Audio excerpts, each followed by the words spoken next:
gravy, preach. What's up, crepes? You're listening to The Butcher Block on Roto Radio. I'm Brian the Butcher Brown. Remember, our call-in number is 347-326-9741. 347-326-9741. And, of course, my cohort, BillBrown1. What's up, brother? Oh, you know me, trying to cram some show prep in the last 30 seconds of that song, you know. Don't you worry about it. We got 4 minutes left if you want. Just completely milk that stuff, and I still won't look up anything. Yeah, exactly. Here we go. Just fucking rock it out.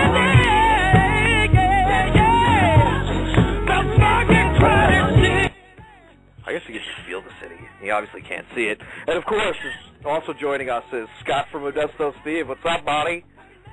Not much. Just trying to save the galaxy, but took time out to do the show. Yeah, well, you know, somebody actually started the game since last week. It's about time. It's about time, fella. Are you almost done yet? Because I would love to have a conversation. Love to have a conversation since I have completed the game. I'm not done yet either, sir. So, you know, Jesus. So Steve's right at the beginning. Me, I'm probably about 2/3 of the way, maybe a little more. I think a little more. And then you, sir, are the only one that's finished it. Yeah, obsessed. That's why I'm going to be honest with you. I really have nothing prepared tonight either because I had way more important things to do. I had to finish Mass Effect 3, so I think I'm just going to turn the music up and, you know, let everybody just jam on out, and that'll be the end of the show tonight. Oh, glad I signed in tonight. Glad I signed in. I mean, this is a 7-minute song. All I have to do is keep hitting play over and over and over again, and then eventually it'll end the show. Sounds like a plan. Oh, you tell us, sir. You start directing traffic over there. Absolutely. Where are we going to go first? You know what? I just want to get this off, strike this off of the list. Obviously, we know it had been coming for months. There was rumors out there. Everybody was, you know, anticipating it. Anticipating with bated breath, sitting on their hands, just waiting for the official announcement. But today, Tito Ortiz, you know, has confirmed and started promoting that he's finally going to get his rubber match with Forrest Griffin. Now, before you guys comment, the reason why I bring this up is because as I was skimming the MMA mixed martial arts news out there, I came across a headline which made me not even bother reading it. I just laughed my balls off at the headline because the headline says, Griffin Ortiz 3, the redheaded stepchild of MMA rematches. So, obviously, not too many people are too jazzed about that. So, you know, this is apparently how most people feel about the rematch. Well, what is Forrest up to now? 3 1/4? What was that? I said, what is Forrest up to now? 300? 3 1/4? Easily. After his last performance down in Brazil, I'm sure he's up to about 3.5 bills. I wouldn't blame him, you know. I mean, you remember when he did that guest spot on The Ultimate Fighter when he hadn't fought in like a year and a half. Dude was fucking beefy. Yeah.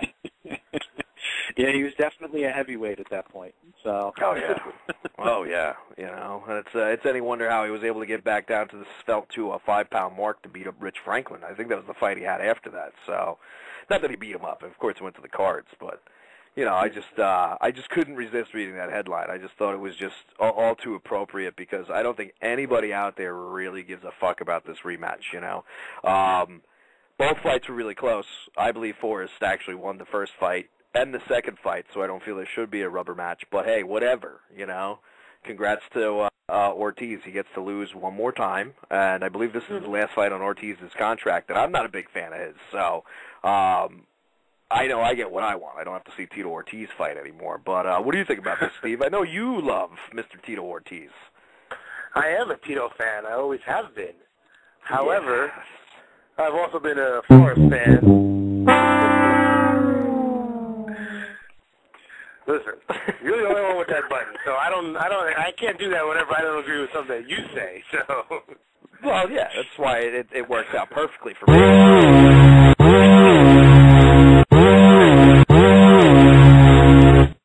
I'm sorry, I interrupted. That's an abuse of power there, sir. That's an abuse of power. You, sir, are drunk with power. Yes, I am. I've just, saved the galaxy, and, hey, whatever. Steve, imagine if this guy actually had a soundboard instead of whatever shitty thing that he's got to deal with over there right now. If he had an actual soundboard, he wouldn't even have us on the show. He would just sit there, talk to himself, and play sound effects for 2 hours. Soundboard Billy? I'd have Soundboard Billy and Soundboard Steve to talk to. It would be amazing.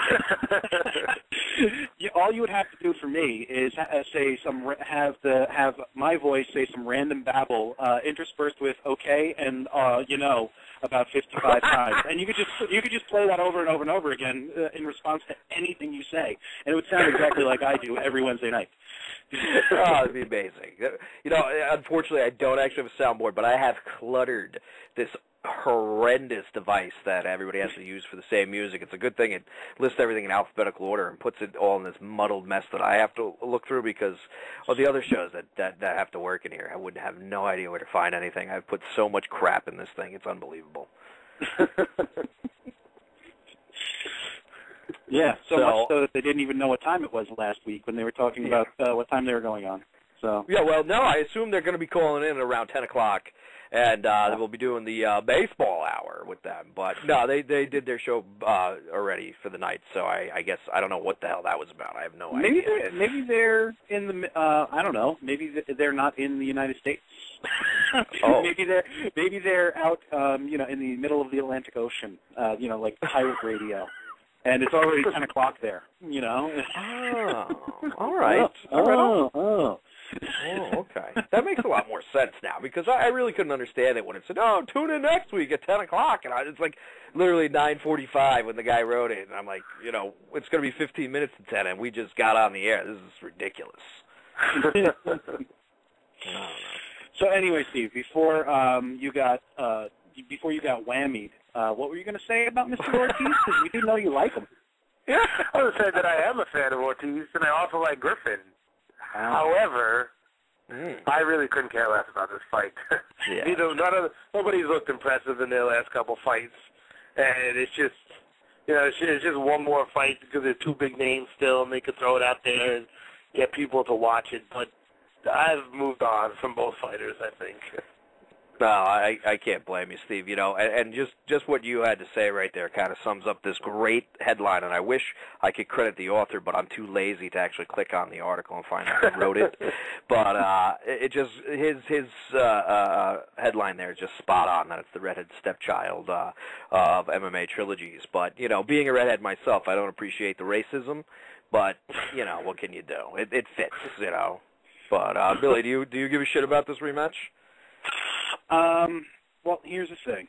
I am a Forrest Griffin fan, more so for his personality than his actual in-ring ability. I mean, you can't take away from him the fact that him and Bonner had a complete war at the for the finale of the first season of The Ultimate Fighter. Dana loves to call that fight as the fight that pretty much put them on the map and saved them from the poorhouse and all that type of stuff. All right. And yeah, Forrest is a former champ, but really, what great fights can you say that Forrest has had other than getting a win against Rampage for the belt and the Bonner fight?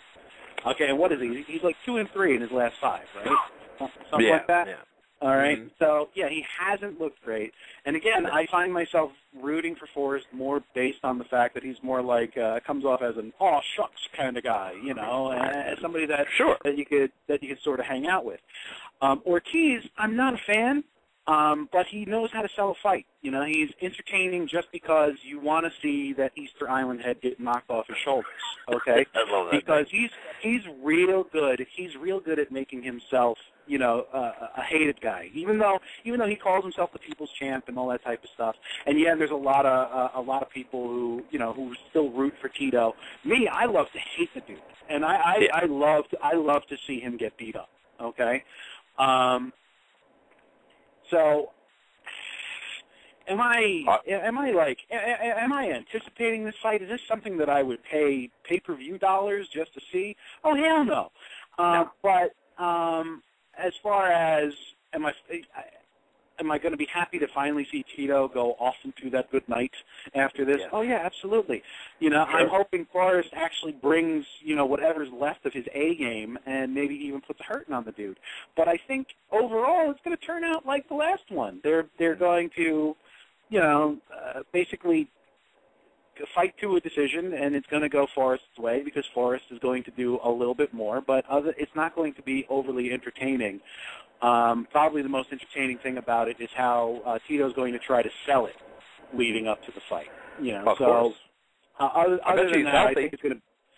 Yeah, I bet you leading up to the fight, he's the healthiest he's ever been. This is the first time Tito Ortiz will step into the octagon at 100%, and the second that the scorecards get read, and you know we find out he's on the losing end, we'll find out that he came in practically crippled the day before. Yeah, so exactly. So we'll get another excuse out of Tito. And hopefully that'll be the end of that. You know, he can stop bitching about how he doesn't get paid enough by Dana. So well, you know, he's one of those guys who are making, I believe, $400,000 a fight. So God bless him. You know, he definitely knows how to promote a fight. But you know, I definitely think Forrest should pull this one out. Of course, it's going to be a lot of emotions on the line because I do believe it's Tito's last fight on his contract. There's no way they're re-upping him. I couldn't. I'll be rooting for Forrest, but again, you know, I wouldn't be disappointed if they put it on Fuel TV. And I don't know if I've told you guys this, but Comcast doesn't get Fuel TV, so I'm fucked if that happens. I can't see it. But you know, I do hope that it's on like FX or even on an undercard of a pay-per-view. So you know, Joe Rogan go in there and he can go and lick Tito's balls and tell him how great he is since they're boys and everything. But then he's just gonna have to start going. All right, Tito, it's time to leave, pal. Time to leave. Just go. Just go. Get out of here. You know, you've had a good run. As long as they show footage of Tito along the side of the road with a backpack hitching a ride, then I would actually pay money for that. Okay? I would love that. I would love that. I'll tell Dana right now, to his face, I'll pay $55 to watch Tito Ortiz get fired on TV. And then they play the sad walking away music from the Incredible Hulk. Okay, that I would pay for. But you know what's going to happen is that Tito is going to knock Forrest out. He's going to look amazing. And, you know, the crowd's going to go crazy. And it's going to piss Dana off because he's probably going to have to offer him a new contract because he went out on such a high note. And then he's going to look amazing. Like, offer him like a 3-fight contract. And then he'll look shitty in the last 3 fights. But he'll do something just to piss everybody off, just to get one last, you know, jab at everybody, that everybody is rooting for him to lose, is to come out and win spectacularly and get a new contract. Oh, my God. And then everybody gets this. Joke's on you. You don't get the Showcase Showdown anymore, okay, because you've lost. But, no, I don't know, dude. I'm not going to look forward to this one, but I guess it brings some closure to these guys' great battles, which really was. As much as I like Forrest and love to dislike Tito, I was never really all that entertained with the other 2 fights, so I'm not expecting anything out of this fight, you know, unless, of course, if somehow the villain wins, like Steve painted it, I guess you get some sort of weird enjoyment out of that because it just comes out of left field, just like when he beat Bader, you know. It was just totally unexpected, so you kind of got amped for it. But I really hope that don't happen. I'm hoping it doesn't because, you know, I would like Tito to just sort of fade away. Not taking anything away from, you know, what the guy did for the sport because, let's face it, the guy, you know, sold a lot of pay-per-views. Absolutely. You know? You know, he was a champ for a very long time. If you ask Frank Shamrock, Tito and not Frank Shamrock. If you ask Ken Shamrock, him and Tito saved the UFC with their first fight. So that's true. He thinks it. But you know, not taking away anything that the guy's done for the sport in the past. It's just sort of it's one of those things that, every time Chuck Liddell kept getting back in the ring, and you're just going, no, Chuck, don't try to get one more, because the button on your chin's gotten about 18 feet wide. At this point, you're just hurting your legacy. I mean, we all expected the Bader fight to be Tito's last fight, and then he ended up, and then he ended up ending that in spectacular fashion, and ended up getting, 2-3 more fights added to that. Out of it. Wow, I cannot speak tonight. So, okay, don't worry about it. We don't need words on this show, Billy. What we need is we need to convey emotion, that way everybody knows where we're coming from. But don't worry about it. Basically what we're trying to say is, Tito, suck it, okay? We're not really pleased that you got yourself another fight. It'll be a fairly big money fight. That's not what you're saying? That's not even what I'm saying. Oh. That's not even what I'm saying. I'm saying that hopefully it's more entertaining than I'm expecting it to be, because I'm expecting it to be a complete snoozer. And I'm hoping that Tito doesn't surprise us all, and that Forrest comes in actually looking to fight instead of maybe going, I'm over MMA. And Tito doesn't get another win, so that I have to deal with seeing him another 3 or 4 times. That's what I'm saying. Well, listen, if somehow Tito pulls out the victory, then they got to bring Ken back in, because you know what? Even though they fought, 3 times, I think Ken could pull one off. I definitely think he could.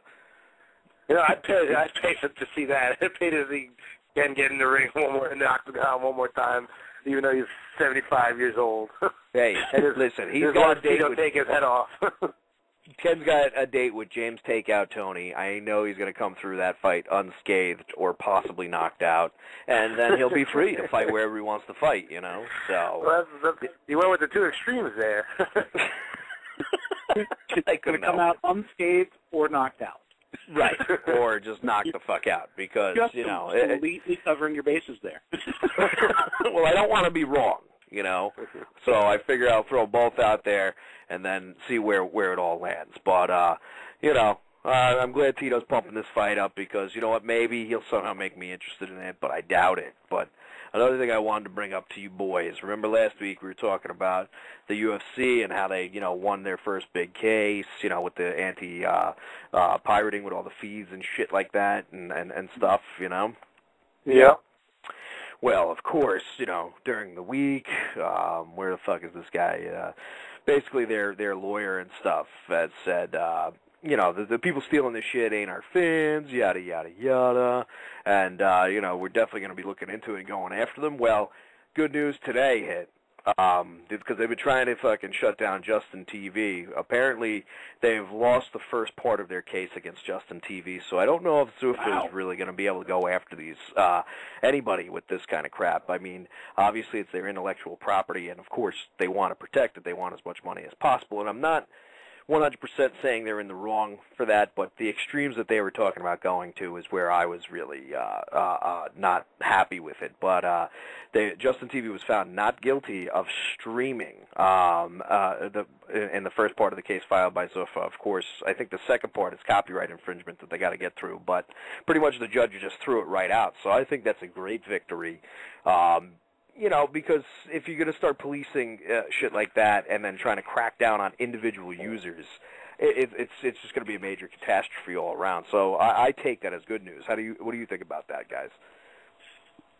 I do actually think that it's good news, because if it's that hard for them to take down a site where obviously these streams can be found, then it would be, I think, nearly impossible to go after individual users. Right. And again, like we were all saying last week, if you want to go after the sites, fine. You want to, take down the sites, block the sites, prosecute the owners of the sites, then okay, as long as you can prove that they're the ones that are actually providing the content and not the forum. I think that's why they're actually losing.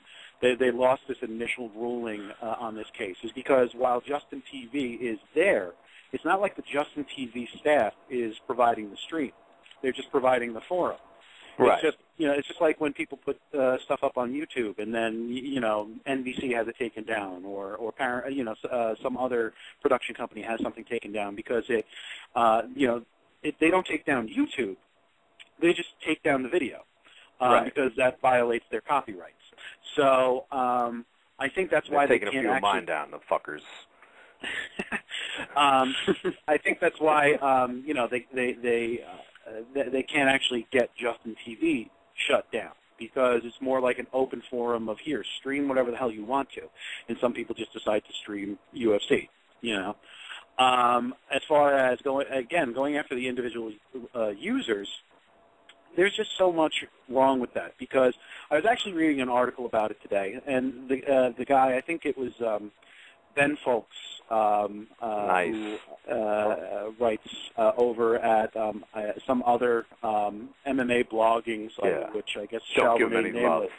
I won't give them any extra hits. Who knows? It might have been the X-Log. But anyway, I doubt it. Why would he write there? He wants to be seen. Just kidding. Just kidding, folks. That's called humor. I won't drink a Bud Light. I drink Coors Light because Bud Light don't pay me nothing. Exactly, Brock. So Ben Folks was hitting on the same things that we were saying, that if you're going after the user, you are going after your fans, because some of them are people who have paid $50, $60 for your pay-per-views, and then maybe the one pay-per-view that they stream online is something that maybe didn't have quite the star power that they felt was worth ponying up $60 for, or or for guys who have people over and they all split the cost of the pay-per-view. Maybe they couldn't get anybody to come over that night, or maybe there was only one or two fights on the card that they were interested in. And something similar to what we all said was, what if it's this 19-year-old college kid who's having a hard enough time paying his tuition, buying his books. He can't even afford cable, never mind pay-per-view. So he decides to watch an MMA fight online. Dana sues this guy, for whatever damages. Yeah, his life is ruined, okay, and he'll never, ever, ever, ever, ever buy a pay-per-view in his life because of that, because maybe he might hold a grudge. And so that later in life when he has a job, if his life isn't completely ruined, but later in life when he has a job and disposable income, is he going to spend it on UFC and their pay-per-views? Probably not, because he's going to remember that Dana White came after him for $55. Parachuted into his room and landed on his chest. Held him down and said, "Where's my money? Where's my money?" Yeah, no, it definitely is a bit of a victory, but going after the individual users would be fucking insane, and I really think they should rethink it. But it just is a little bit psychotic. You know what I'm saying? What about you, Steve? What do you feel about this whole thing? No, I agree with what you guys said. I never had a problem with them going after the sites. I mean, it is their property, so they should, be able to go after it. It's incredibly difficult to do that, as they're finding out, because they couldn't. They lost this first part against Justin TV. But I respect their right to go after the sites. My only problem was going after the individual users, because, then you're creating a shitstorm, so to speak, by doing that. But, I never had a problem with them going after the sites, because, if you get them shut down, then they get shut down or whatever. But, when you go after people, the regular people who, like you said, you can ruin lives, because if they get in trouble and now they have something on their record or whatever, so if they try to go for jobs or something like that and shit like that shows up, who knows? I mean, I don't know if it would or not, but, it might. Now you're going, you might be ruining people's lives. So that was always my issue. It would show up, because I believe it would be considered a federal crime. Yeah. So I don't think you're going to, I mean, there are processes to go through to get things expunged and everything. But, you only get that one time. So who's to say that some of these guys might have had a little mix-up in their earlier life and already used that get-out-of-jail-free card, and now they're fucked over some stupid pay-per-view they watched, Yeah. So that was my only issue, was going after the users. So, I mean, this is a pretty good day for the average Joe, if you will. Absolutely. And now they can continue to steal pay-per-views. Exactly, dude. On Justin TV, apparently, because Justin TV, it's pretty blatant what's going on there. And, I mean, if they already threw the first part of the case out, It's really going to be tough. Now the thing that made that green feed site a little bit different was from what I did read. I researched it a little bit. Somehow, like, you sign up for an account, and they were charging people like small increments of cash to watch the feed. Now that might be what the trip up is, because now a transaction has taken place. So I definitely think that site is screwed. It's getting taken down. I don't think it's going to get out of court. Now, as for going after the individual people, I don't know if that changes the game, since they actually did pay these small increments. I think it was like $5 or $10 to get the feed, which is crazy considering, why would you do that? If you're doing something a little bit shady, why wouldn't you just go balls out and get it for free? Yeah. I'm not really breaking the law. I'm paying for some of it. I'm just not paying the person who owns it. Well, that kind of thinking now might have gotten all those people screwed, because, you're not doing any sort of good by doing that. All you're doing is really building a case, and, again, I don't want to get too deep into it, but, the UFC and Dana White in particular were pushing for those SOPA and PIPA bills to go through. And, now when that shit comes back around, they're going to be trying even harder to push it, because, they want all these sites shut down, and this blockade in court is going to make them really push for it, which I'm disappointed in that, because, obviously they don't realize that once that goes through, there goes your porn, there goes your communication, there goes your trying to be a creep. Yeah, well, I was worried about the porn. Yeah, exactly. You don't want that going away. You don't want. See, that's why the porn people kind of clammed up, because they were all, remember, crying foul, going, everybody's stealing our stuff and we're not making enough money. But as it is, they don't get. It's not considered a legitimate business in everybody's eyes, even though technically it is. It's protected by law. But once they started saying that, then of course, guess what? Now all of a sudden you got to abide by new rules and stuff. We're going to protect your merchandise. So that's why they all kind of stopped complaining about it. So Zuffa really shouldn't be pushing for that, because then if they want to release certain content, even they'll be restricted. So they're not really looking at the big picture just because they want to go after these few sites that are sucking a few measly dollars out of their pockets. I would like to know if, for a live UFC pay-per-view, if Zuffa actually pays musical artists for the entry music that's used. Because, see, technically, for instance, if they sell a UFC DVD, they're sort of infringing on the copyrights of the musicians that record the music that these fighters come out to. So if they're not paying some sort of royalty for the music that would appear on the DVD or appear on their pay-per-view broadcast, then guess what? They're actually unintentionally involved in copyright infringement. That's a great point. Stick that in your pipe and smoke it there, Dana. Take that, shove it up your ass, mother jumper. Yeah, no, dude, that's a great point, because obviously the fighters a lot of the times, or their camps, go to these people and ask for permission, but like you said, redistributing the DVD, that music's on there.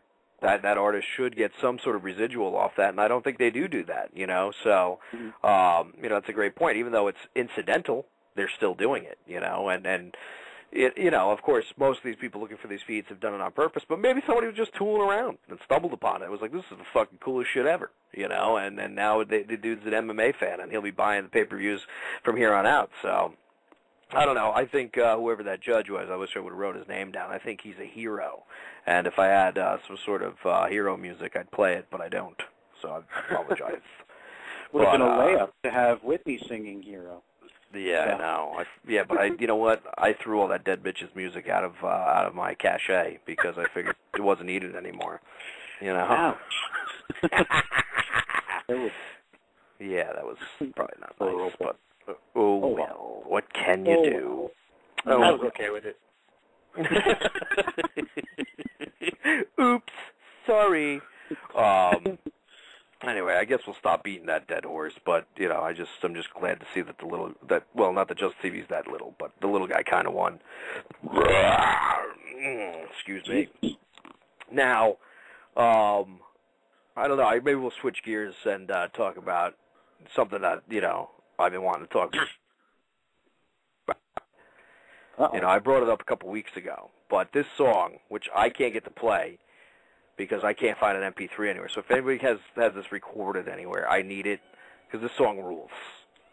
And, of course, they just announced their second event. It's actually going to be a much better event this time around. It's not going to pit a freak show fight like James the Colossus Thompson against Bob the Beast Sapp. They're actually signing. Nice. You can hear that, huh? Can you? Yeah, I've got my headset off, so I can't hear you now. You can't hear me? I can, but can you hear the song? Yeah, I can. Beautiful, dude. Yeah. I don't think it's coming through properly. Oh, well. What can you do? What can you do? Anyway, it's the Super Fight League. Really need.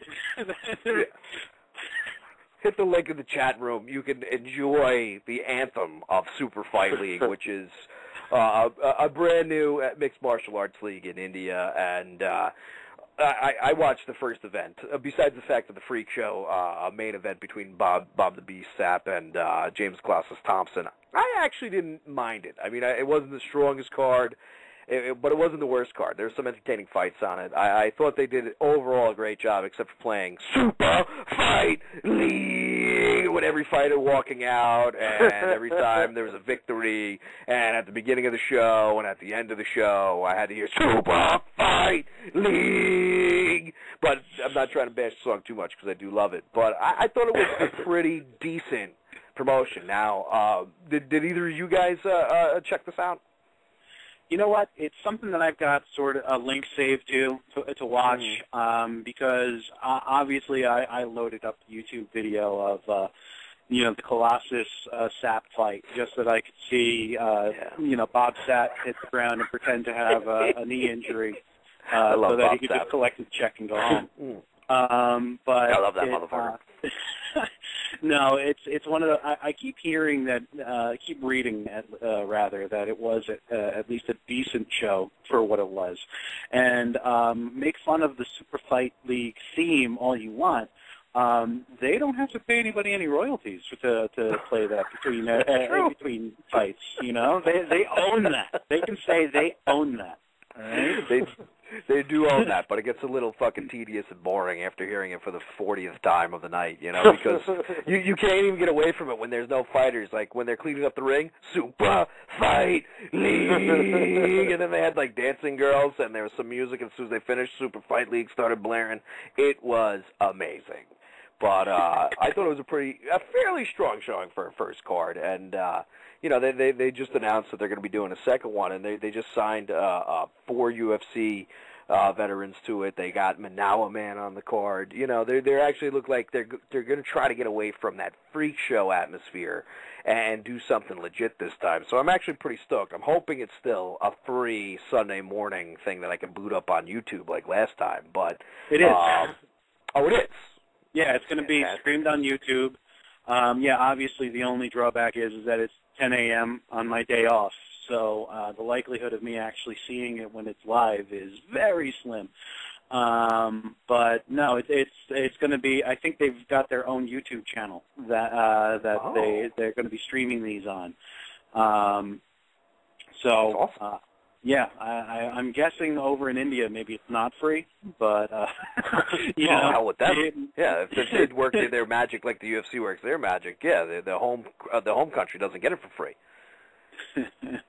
But no, I mean it's definitely something I'm going to check out, especially since you don't have to pay for it. They're giving it away, so I guess they're looking to build a fan base, and maybe at some point if they get some big names and they start doing shows in other venues, who knows? Maybe the gravy train will stop and you won't be able to see it for free anymore. But no, I'm definitely looking forward to checking it out, especially since you don't have 2 tomato cans hucking punches at each other.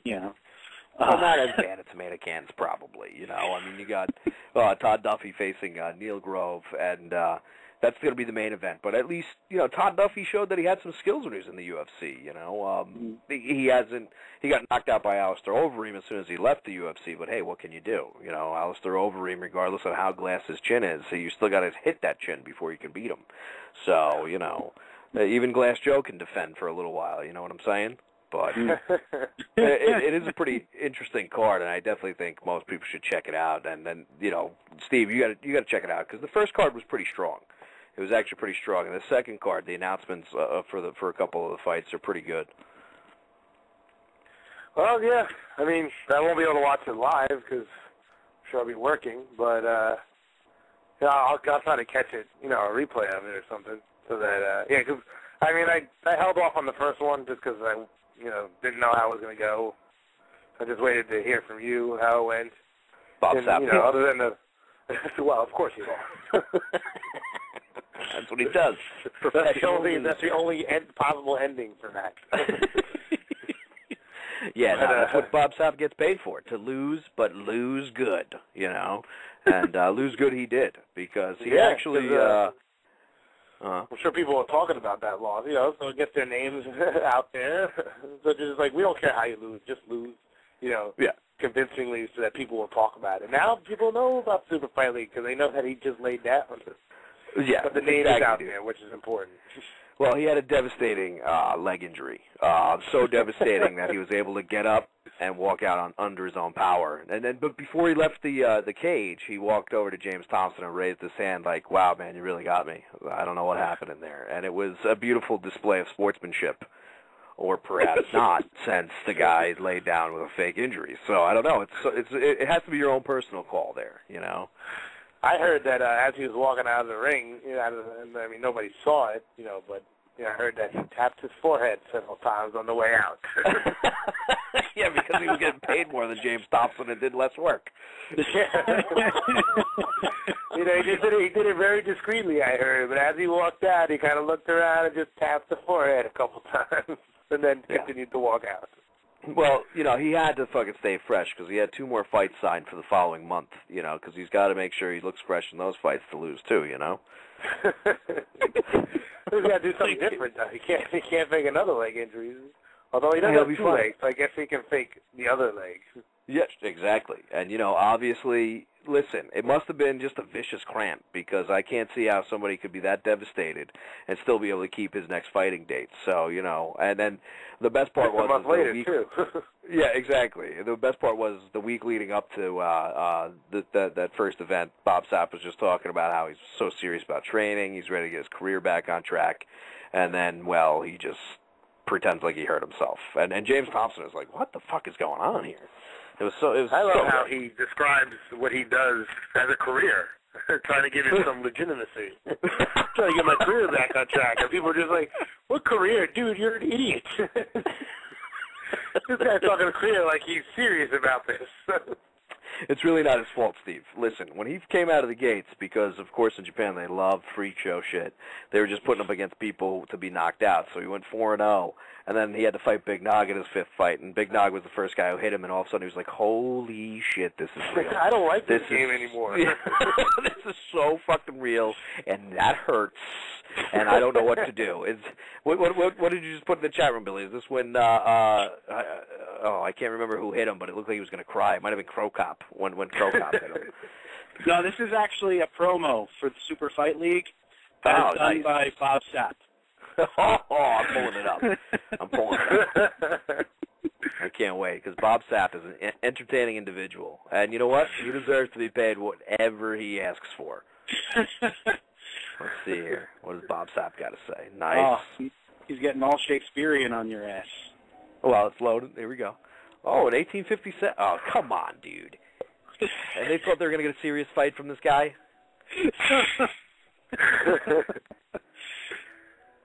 Oh my God. Castle? We start with Castle? He said like a fucking Shakespeare shit.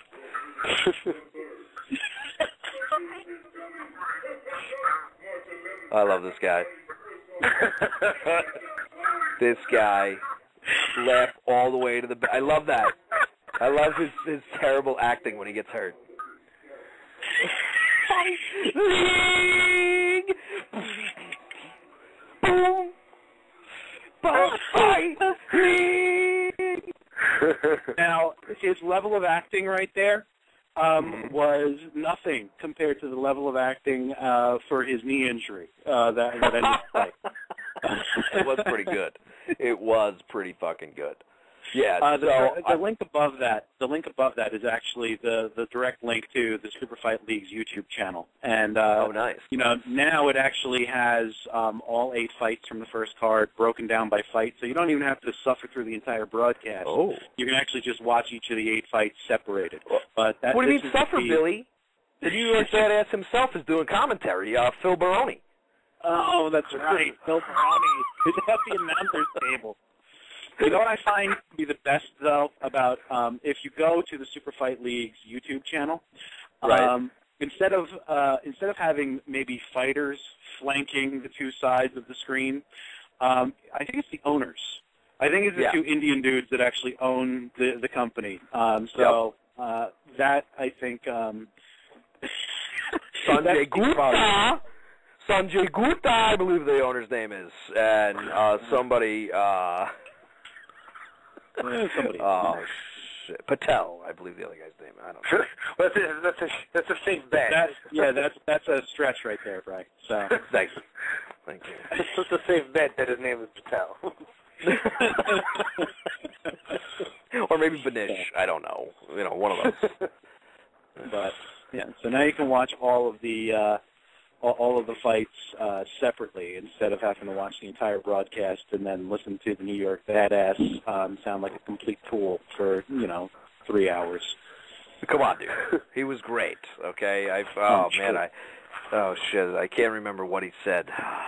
God, it was something about nut splitter. And I was like, yeah, that's it, Phil. That's the good commentary right there. You know? And the Indian guy, the one Indian guy they threw in there, just because they wanted an Indian voice, had no clue what the fuck he was even trying to say. It was hysterical. The chemistry was awful. So they're no Goldie and Rogan, huh? No. Well, there was another dude. I think he was either British or maybe from the States too. So him and Phil were doing most of the talking. But then there was like this Indian dude throwing commentary in. He was Dr. Somebody, I don't know. And every time Phil would do some sort of like something off color, the guy had no clue what the fuck he was talking about. So it really made for a very comical 3-man crew. And I was actually I was laughing at some of the fights when these dudes were doing the announcing for it. So I'm looking forward to that for the second card. That's for sure. That sounds horrendous. No, come on. Phil Baroni's going to be the next Joe Rogan. Honestly. Okay. He's probably just as smart as Joe Rogan. Probably just as funny. And, he's actually had experience in the octagon. That's one thing that I know. Joe rolls, and he's a really great Brazilian jiu-jitsu dude, but he's never actually had a professional MMA fight. Phil Baroni has, so right there, he's got that, the brains, and obviously the wits about him, where he's just going to be out Joe Rogan. Eventually, he's going to be taking his job in the UFC. Maybe he's got a better tan too. Hammer House. He left those fuckers behind, dude. He ran. He helped nail the door shut when he left Hammer House. Oh, Mark Coleman, you poor bastard. Anyway, now Super Fight League 2 should be good. Like I said, it has Manawa Man. He's fighting Alexander Shlemenko, which Shlemenko's he's a real dude, man. He's a good fighter. He hasn't lost. He's only lost once in the past 3 years, and that was to Hector Lombard from Bellator, the middleweight champion over there.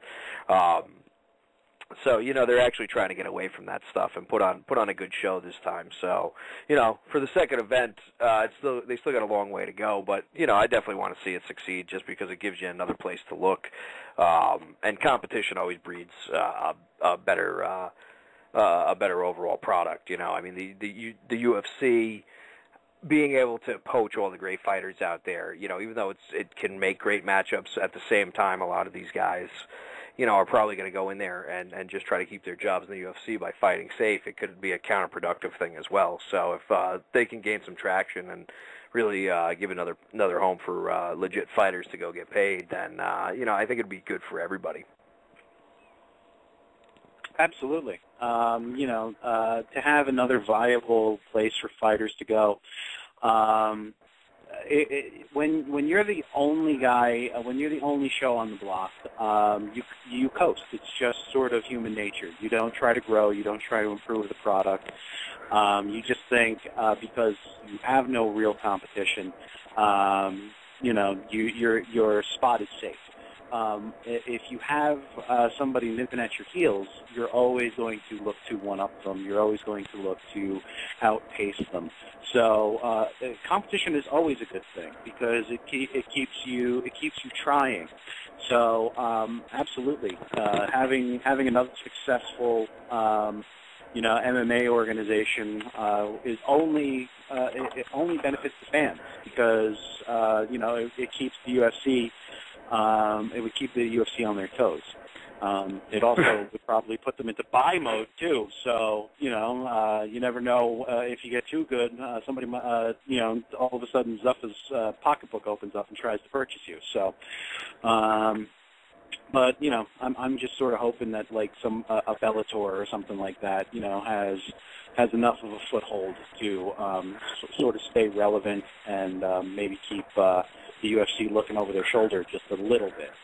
You definitely need that because, like I said, competition definitely breeds success in a lot of areas. I mean, look how it worked for WCW. They obviously, were being pushed by the WWF, and it really pushed WCW to new heights. And, they obviously won that war. They had such creative gimmicks like the Shockmaster. And that really put them over the top. And, everybody has to remember the Shockmaster. And if you don't, check this video out right now. And tell me that you don't remember this, and you were like, oh, yeah, WCW is going to be taking down WWF in no time, and it certainly worked out for them. So, maybe. I guess the most genius move they did was when they put the strap around David Arquette. Or that could have been a death knell. I don't know. I don't know how to tell things sometimes. I'm pretty sure that the Shockmaster is prior to the Monday Night Wars. Yeah, I know, but I just wanted to bring up the Shockmaster because this is the greatest wrestling bit ever. As Book T is just loses his character and is like, who the fuck is that? Yeah, he's fucking cursing and shit.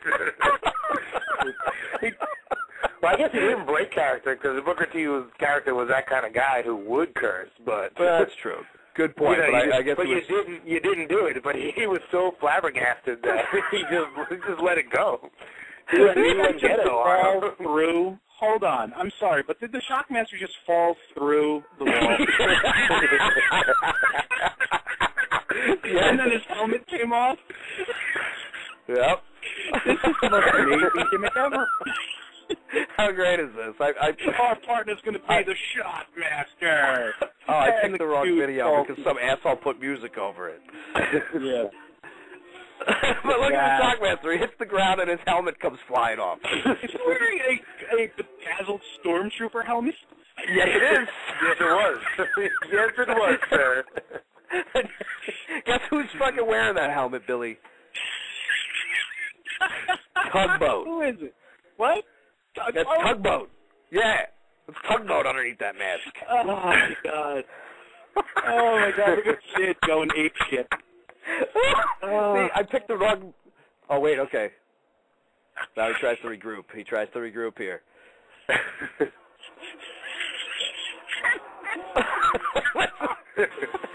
Oh, this asshole with music. He goes, who the fuck is that? Ah, God, I couldn't have picked the worst video. I do have to say kudos to Tugboat for trying to save it. He didn't just walk away. He tried to go back into these agreed upon dialogues, but just nobody was having it. The other wrestlers were just. You ever see the show where they have the old-time wrestlers of WWF on, I guess it runs late on MSG, and fucking Dusty Rhodes is talking about this incident, and of course he's just dying laughing, and he's talking about Tugboat as like one of the nicest dudes ever in the business, and just trying to do whatever it takes to do what the company needs him to do. And he said in rehearsal, you know, they did it a million times and it went fine, and then for some reason there was a piece of wood that wasn't there in Tugboat's way when he was trying to walk through the wall. That's amazing. Did Dusty Rhodes just say that he sabotaged that? Was that well, I don't know if he was admitting that it was him. Dusty Rhodes was implying that he sabotaged that whole thing. Oh, my God. That's right, buddy. I am the American Dream. Yeah, I guess he did, you know, because he had to fuck with Tugboat. It was his debut as the Shockmaster. The Shockmaster. That's almost as good as when, you know, the WCW in the 90s basically started introducing characters that were almost Mortal Kombat people. What about the Yeti? Oh, God, the Yeti was amazing as well. Oh, nice. I'm glad you remember that. I remember that, Billy, because I remember all of a sudden watching it during the, and this was during the Monday Night Wars, which is why WCW was winning them at first, but the Ultimate, the Undertaker, you used to shoot fireballs at people. I'm like, what the hell is this? So I remember their Mortal Kombat phase. Yeah. I believe Canyon was one of the Mortal Kombat ninjas, for the Monday Night Wars. Yeah, well, yeah, now Canyon's dead. Somebody killed himself. They found him with a cock in his mouth. Who's better than Canyon? Everybody now. Everyone! They were telling that guy that before he died, so, you know, I don't know. Yeah. Poor bastard. That guy couldn't get any traction. Well, what do you expect? His biggest success was when he was part of the New Jersey Triad with Bam Bam Bigelow and Diamond Dallas Page. That's horrendous. That was his biggest push. Was them basically acting like they were all mopped up with each other, just because they were three boys from Jersey. Oh, God. Which they had stolen from ECW. Oh, that's great. Because Bam Bam was part of the triple threat in ECW, and it was three Jersey boys. It was Shane Douglas, Chris Candido, and Bam Bam. And then when he left ECW and went to WCW, he just pretty much stole that gimmick and took it with him. You got to take a good gimmick, bro. You can't just leave a good gimmick laying there on the back burner. You know that. Let me tell you a quick story about Bam Bam. I mean, I don't know how this became a wrestling show, but who gives a shit? About 15 years ago, when I was just a little shit working in a video game store in the mall, all right, this is back during the PlayStation 2 era. Okay, so maybe it wasn't even 15. Maybe it was like 10, 11 years ago. I was working at an electronics boutique, and that was when Legends of Wrestling came out. Okay, so all of a sudden I'm standing behind the counter, and in walks, Bam Bam. He's completely unmistakable. He's how could you tell it was him? He's a gigantic bald man with tattoos all over his head. Okay, and his wife happens to see the Legends of Wrestling case behind me.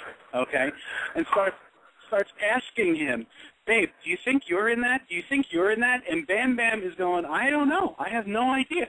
And I actually said to this man, okay, I don't know how I had the balls to do so, but I went, Bam Bam, are you fucking kidding me? Don't you think that your manager would have gotten you paid if your face was in that game? And he goes, did he cartwheel kick you? I had to duck behind the counter. But he goes, yeah, I got to talk to somebody about that, If Vince is listening, go call him up.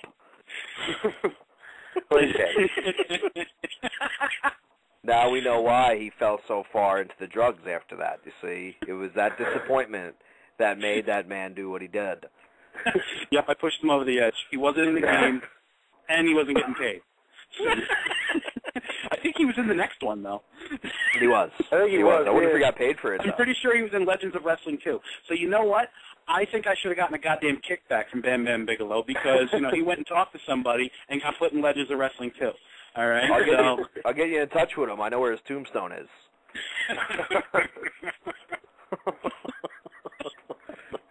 No? No. Won't work? No. Light a candle and say, give me my fucking money. This will make me reach down there. That's probably bad mojo. No, stop. How could it be? I don't know. Not really sure if I want to wake up a dude that, purposely puts flame tattoos on his head. Who knows where he ended up? Yeah, that's a good point. That is a very good point. I wish I had, Bam Bam Bigelow's music. That would have fit so perfectly. This fucking soundboard sucks. I don't even remember his music. I don't either. I'm looking it up right now on YouTube. I'm going to see Bam Bam's entrance. Bam Bam Bigelow's. Bam Bam Bigelow. Just deal with it, people. I'm typing things. Bam Bam Bigelow's intro. Let's see. All right. Here it is, this WWF theme. Let's see what it is. Well, I don't know if you guys will be able to hear it, but I'm going to turn it up. Bam! Bam! Perfect. Oh, no. That's perfect. That fits perfectly. Terrible. The worst theme ever. Oh, wow. I don't think I've ever heard you say that. Usually everything's the greatest theme song ever. Yeah, well, most of the time they are. How about Erwin R. Scheister's theme? I think this is the same thing, except that IRS is the beginning of it. Again, like to they throw their didn't have names. to pay anybody Who it anything. was. Here he comes. Here he comes. Oh, this is fucking terrible, too. See, this is when it was still gimmick heavy. So you had to do this fucking goddamn adding machine. Oh, it's awful. I can't do this anymore. Let's cleanse the palate. Let's cleanse the palate. All right. All right, now. Let's cleanse the palate.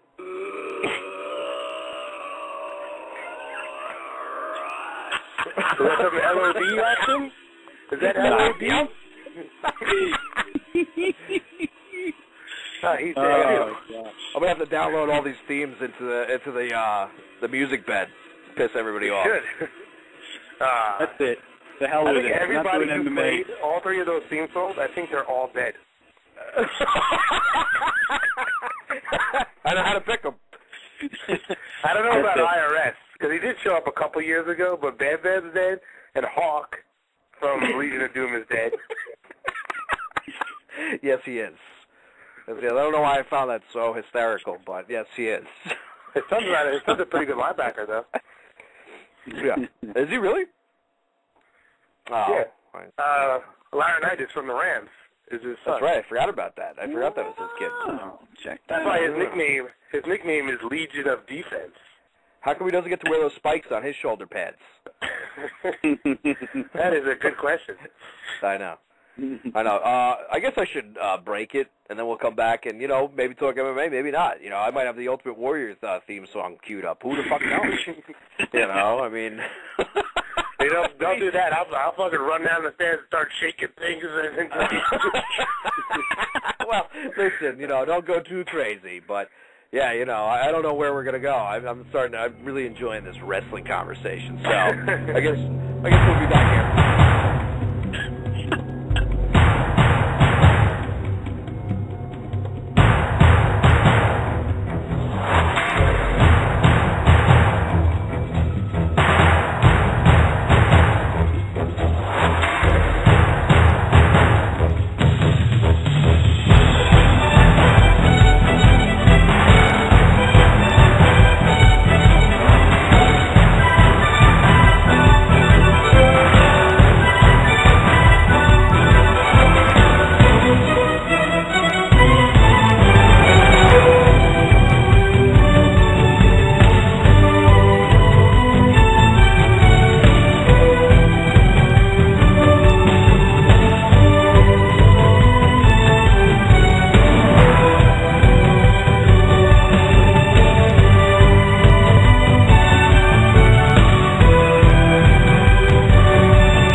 A new era has dawned in blogging. Log on to thexlog.com and experience new standards and quality in commentary and analysis. Powered by RotoExperts.com, thexlog.com brings together the top expert bloggers with all the very best the Internet has to offer. You don't have to search for the most compelling and entertaining posts and writers anymore. They will be at your one central hub for high quality. So join us as a new revolution begins in sports and entertainment, only at thexlog.com. That's THEXLOG.com. Woo! You borrow my car, and then you give it a test. What, the Mario test? Mario's a fucking psycho.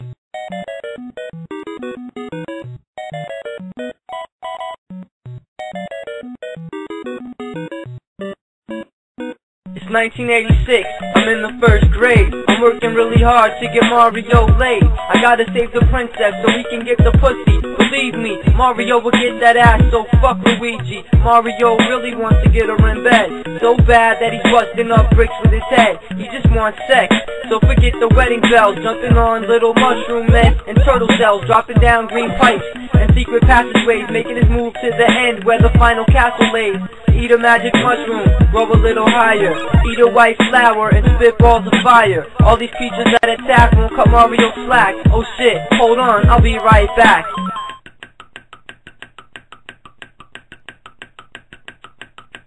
I'm gonna beat the game if it takes me all summer. It's gotta be hard to get laid if you're a plumber. That's why I'm gonna work extra hard for my man and get him to the end so we can stop using his hand. Mario doesn't wanna get hit, he'll shrink. The princess won't fuck a little kid, I think. So stay grown and attend to your own, and eventually the princess will attend to your bones. Save the princess quick, because she wants the dick. And if you let her free, you get the pussy. Save the princess quick, because she wants the dick. And if you let her free, you get the pussy. Bowser's trying to get head right now from the princess, but if it's up to me, that's it'll stop this instant. Cloud people throwing little spiked animals, green plants with teeth that attack like cannibals. I heard nobody's yet running the princess's oven, and Mario always said, Virgin, I love him. I hate the Koopa Troopers, so I'm gonna run up and jump on the back of their cells till I get one up. I'm gonna keep playing and I'm never gonna quit, cause some kid at school told me you can see the princess tits. I wanna beat it before any of my friends do, so I can say I put pussy upon Mario's menu. At the end of each level, I jump and get the flag. Lost off creeps. You're listening to the Butcher Block. Benefit regulating out there with some Mario raps. It's the Butcher Block. Call the numbers 347-326-9741. 347-326-9741. What's up, boys? Oh, just listening to Mario, the Mario theme there. It's a little different than I remember it. You don't remember this when you were a kid? No, man. I'm surprised Dad let me play it. Yeah, listen to this. This is what was going on when you were running through the levels and shit. Suck the dick. Oh, wow. Wow, that's an abrupt ending. Jesus. This fucking guy's gonna learn how to lay down a track. Jesus Christ. That was terrible. Wow. No, Yeah, don't remember that at all. No. All I remember is getting cake at the end. So, A bitch. Yeah. Saved your ass. Right. You would think, that warranted a little more than some pastry. So. Seriously, it's just not fair. What is her problem? Jesus. Steve, are you there, buddy?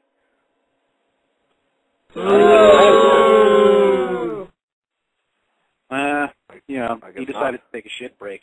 That's fine. Doesn't make you... Oh, good. Sweet. Oh, he's here.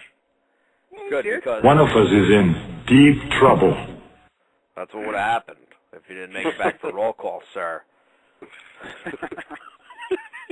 So anyway, what were we talking about? Wrestling? I think we were talking about wrestling on an MMA show. Yeah. Something along those lines. I think the show just started to devolve into playing through YouTube, YouTube through our headsets. And it probably doesn't come across being that good. an actual show. It just started being, three idiots playing on the computer. So. Yeah, but, why not? I bet you it doesn't even come across good. Everybody's like, what are these guys listening to? It probably just sounds like this. So, congratulations. But I did promise Steve something, so. Oh. Okay. And I'm waiting.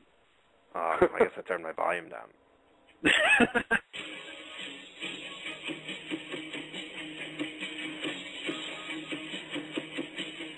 This is not the good one. No, that's not the one I remember. No. You just ruined my childhood. Oh, God. Let's try again. Oh, my God. I'm a fucking failure. Jesus Christ. Uh-oh. Plug-in doesn't want to run anymore. There we go.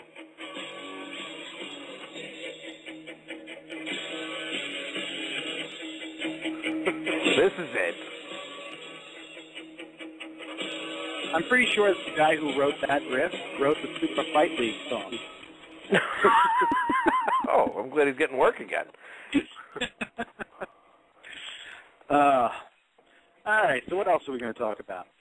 I don't know. I'm liking wrestling right now. We might stick with the wrestling. We might stick there. I don't even know what's happening in wrestling these days. Neither do I. That's why, obviously, we haven't talked about anybody who's, either alive or has wrestled in the past 10 years, I think WrestleMania 28 might be happening soon, maybe. Yes, it is. Chris Jericho was on O&A today. What? Yeah. Wow. I'm a Y2J fan. Jimmy was there. They patched it up, Steve. They patched it up. I know they had that big brawl. Did they try to kill Jimmy again? No. They actually, I think they had to work together on some TV show shortly after that, and they patched it up. And now apparently they're great friends, and they Twitter back and forth to each other all the time. Oh, that's adorable. They're be friends now. Great. So, that is adorable. I did notice that Jimmy didn't have any Christopher Reeve jokes today, though. So. Of course, the Christopher Reeve joke at this point is about 10 years too late, so, Yeah. But they're still funny. Those jokes are pretty timeless, so what do I know? Always a crowd pleaser. Give me those ribs, you. Give me those ribs. Oh, man. Jeez, that's not nice. No! Well, I guess we should steer it back towards MMA. I guess. Maybe. Yeah. Obviously, sometimes we have chit-chatted. You know what? Fuck that. We'll get to that in a second. I'm not going there yet. I don't want to become creepy just yet. What's his name? Matt Hughes is basically teetering back and forth whether or not he wants to fight one more fight in his mixed martial arts career. And, he's on the fence with it. He's not sure if he wants to come back, but there is one guy. How many one more fights is this now? This would be his third. One more fight, I guess, to come back. But there's a guy who's going to be fighting at UFC 146 against Dwayne Bang Ludwig, who's been clamoring for a fight with Matt Hughes for a while now. He was tweeting it about 2 or 3 months ago that he wanted Matt Hughes, and now he's back on Twitter again. As he put it, he would love the opportunity to face that bloodthirsty kill freak, Matt Hughes, because apparently Dan Hardy is a shit-dicking Greenpeacer because, apparently Matt Hughes, I guess, likes to go hunting or something like that. So that's how this all came about. Mm-hmm. Yeah, Matt Hughes is, the big outdoors type, much like, Brock Lesnar. He's from that same area of the country where, you grow up on a farm. New York? And doesn't he live out in Minnesota too, or something like that? No, Matt Hughes is like in real shit Kickerville. He's like in Ohio. No, not Ohio. Where is he from? He's from around that area, but like back where the corn grows and shit. Nebraska. Okay, I'll take it. I'm guessing because there's a lot of corn there. Oh, okay. All right, so yeah, Matt Hughes, he's big into hunting. You know, dude lives on a farm, all of that crap. But yeah, he hunts for sport, and I don't know. I guess there was a picture of him that was on the internet that, of course, got a lot of people all sorts of pissed off at him, and you know, PETA and things like that were attacking Matt Hughes, and Matt Hughes' response to that was, you know what, I'm not going to apologize for it. I hunt for sport. I'm not going to try to educate you idiots on PETA. You know, this is something that I do. Deal with it. You know, if you don't like it, don't subscribe to my tweets. You know, don't follow me. I don't care. But apparently, like you said, yeah, who knew that the outlaw was who knew that the outlaw was such an anti-hunting opponent. Yeah, that is his reason for his severe dislike of Matt Hughes, is the fact that he hunts for sport, and that's why he wants to put it on him. And you know, Matt Hughes actually said something in response to it, because of course it came up during the interview that he did recently about possibly stepping back into the ring. But Dan Hardy's got a fight in what, like the next pay-per-view? Or 2 or 3 weeks. 3 weeks. He's got a fight in 3 weeks. He's got a fight in 3 weeks. He's looked like shit in his last 5 fights. Oh, okay, yes. And he's talking about wanting a crack at Matt Hughes. What about the dude that you're fighting in 3 weeks? Okay. Apparently, he doesn't respect Dwayne Bang.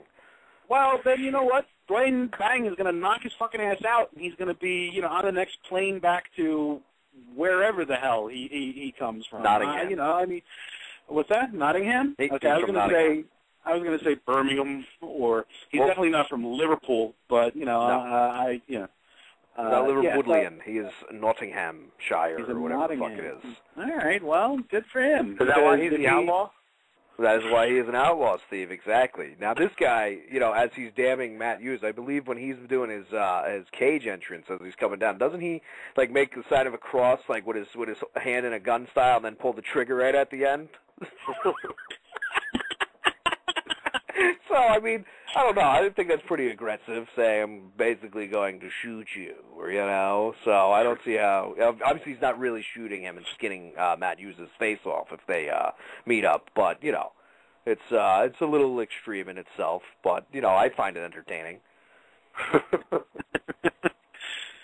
Yeah, I just don't know why he's got such a hard-on for the dude. You know, who knew that Dan Hardy was the poster boy for PETA? As far as fighters went, you know, I don't give a shit about hunting. You know, I probably would never do it. It doesn't seem like fun to me. But I also don't care if other people do it. Just like that story that was in the news recently about Donald Trump's sons. They went big game hunting, and I think Donald Jr. was pictured to have like holding an elephant tail in his hand and grinning. Okay, they donated all the meat to a local village. You know, who knows? They probably hadn't eaten in a month.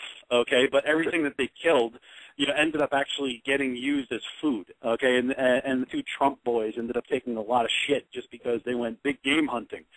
You know, seriously, who cares? You know, unless you've got a picture of Matt Hughes or the Trumps taking a shit on a bald eagle and then cutting its head off.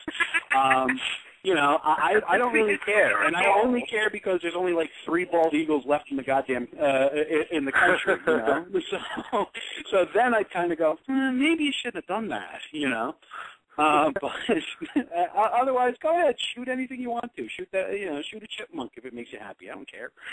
You know. Yeah, I agree. I definitely agree. Shoot every chipmunk out there. Shoot every squirrel I see, right, boys? Am I right? Oh, God, those fucking squirrels. Those are Steve's friends, so I wouldn't fuck with them. Just to keep them company. I want to kill every squirrel in the world. Boys, talk amongst yourself for a second, because I'm going to try something here. Okay.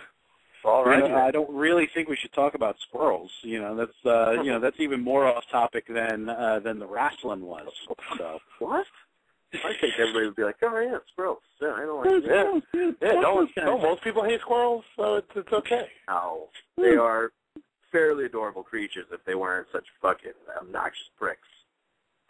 Destructive bastards is what they are. Fucking loud, stupid animals. Oh, God. Especially when they're living right over you. Yeah. And they fucking have WrestleMania at 4 o'clock in the morning. Oh, God. Yeah, WrestleMania, which is more like them deciding to make the next generation, to live right in your ceiling.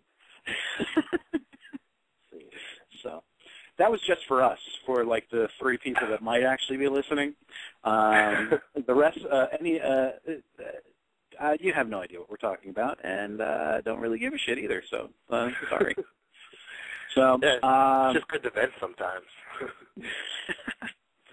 So let's see. Did you guys see that Pettis is, because he's not getting the next title shot, is getting surgery done for some undisclosed injury that he's been sort of nursing for however many months? Did you guys see that? Yes, I did actually, and it makes sense. He might as well heal up some wounds and stuff, and this way he doesn't risk what he did last time when he fought Guida and lost the spot for the title. So at least it's if the guy has things bother him, he might as well get him fixed and be ready to fight for that title. Yeah, I mean, especially because it's not even like he's going to be lined up for the next shot either, seeing as it's the Diaz-Miller winner that's supposedly going to get the next shot, assuming that we have a definitive winner in the Frankie Henderson rematch. So he might be waiting for that title shot for a while. So I guess now's a good time as any to start getting yourself back to 100%.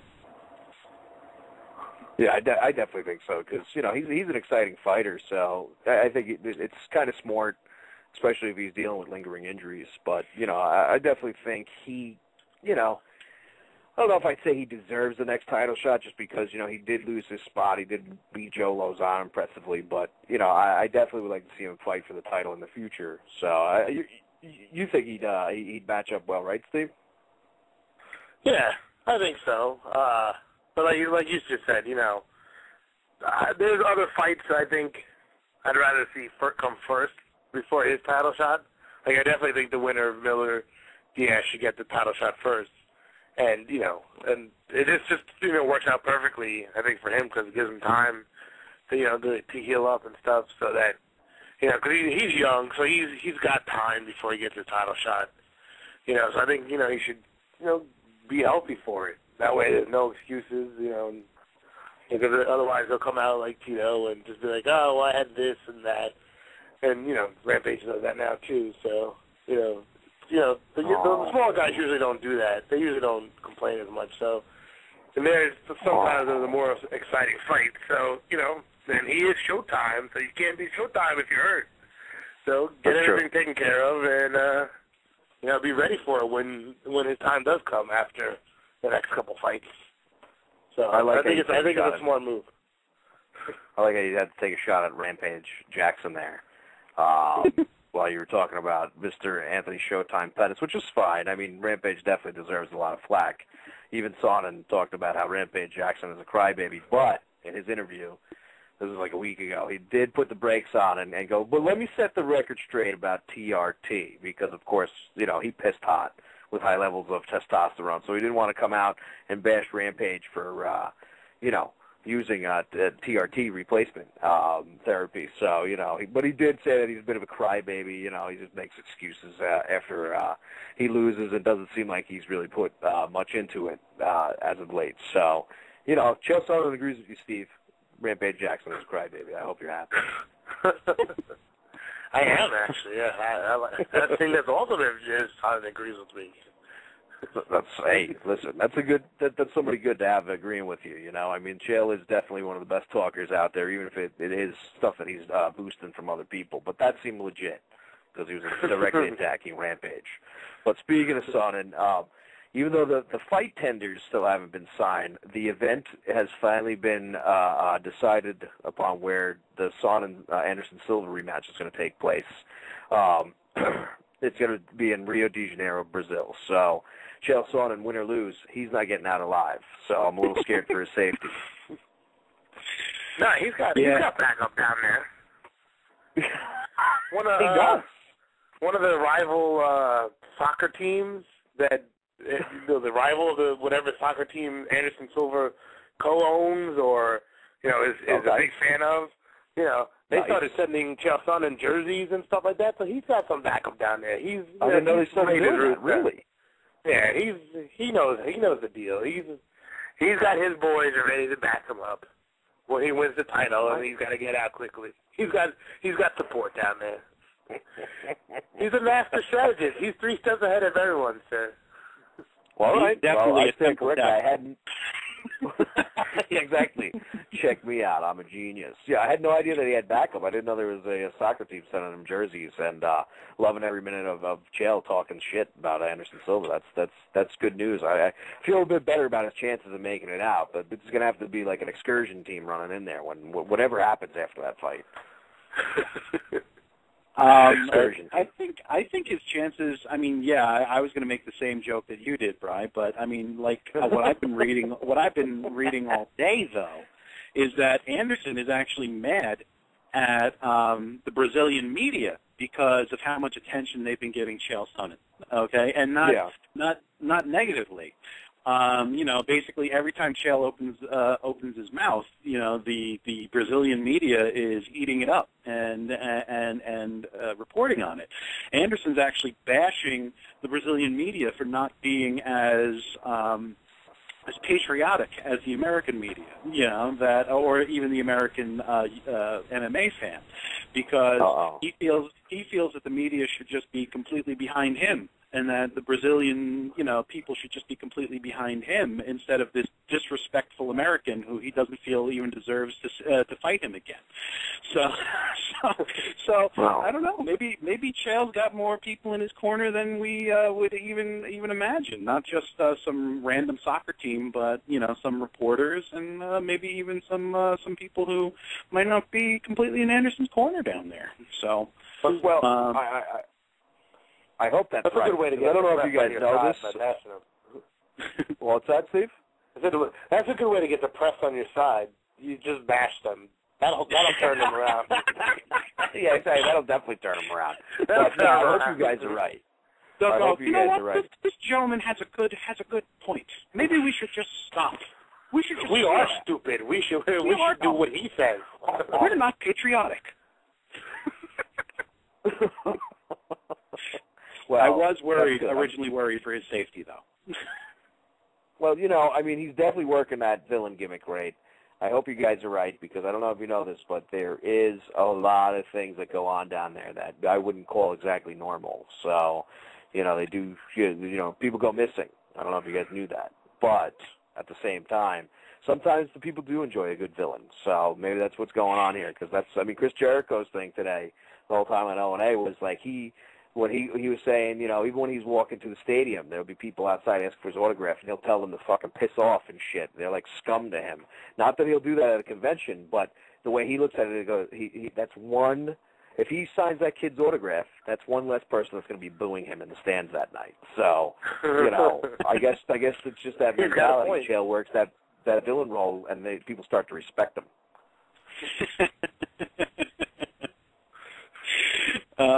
That's amazing.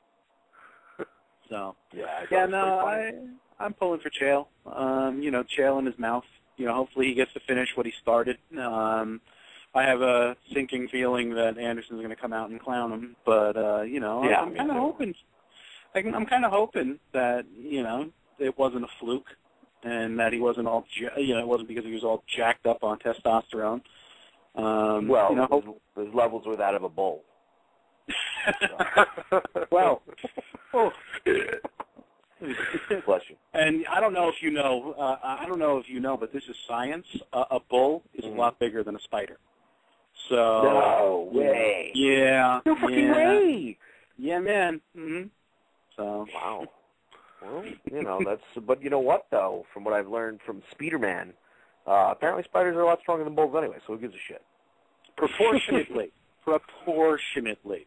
Oh, okay. Well, then I guess that's you can throw that right out the window. I didn't learn shit. I did not learn shit. Well, anyway, I guess we'll move on. Sometimes we like to talk to women's MMA on this show, don't we, boys? Okay. We do. We do. Well, we do touch on that as you touch yourself.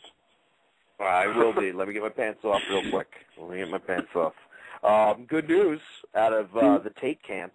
Apparently her arm will not require surgery, and it's way ahead of schedule of healing. And she could see herself back in action within about 2 months, she thinks. She would like to get out there because she knows she's definitely conceded the point that she knows she needs a win, possibly two, before she gets that rematch with Ronda Rousey if she's still holding the title. But she definitely wants to get back to work as soon as possible, and so she can avenge that loss because she really thinks that she can beat Ronda Rousey. So I thought that was pretty impressive because, I mean, you guys seen that arm. Are you guys surprised like I was that there's no real structural damage to that thing? I am. Yeah. I'm more surprised about what Tate thinks the second fight would be. If she needs a fighter too. Because who else is she going to fight? There's not enough. There's not enough women to fight the second fight before she gets another title fight. So I don't know what that second fight would be before she got the title fight. Because Rousey will fight Kaufman, and Tate will fight whoever, and then the winner of the Rousey-Kaufman fight will then fight Tate. So I don't see how she's going to fit two fights in there before her title fight. Well, maybe her first fight will probably be against Alexis Davis, and then some chick, and then Ronda Rousey. Well, just throw Brian Caraway in there. That's about the same. Oh, I hate that guy. I hate him. I hate him because he bangs Misha Tate. I hate that guy. To be honest, I think Misha Tate bangs him. Yeah. That's interesting. Yeah. I'm definitely thinking he's the girl in that relationship. Wow. That's intriguing. Tear my arm off, but I don't give a shit. He doesn't know who I am. And you know what? He's kind of like me. I think he's like a little Angora-phobic and stuff. So you know, he would want to rip your arm off, but he wouldn't want to leave the house. You're afraid of nice sweaters? Angora-phobic? Yes.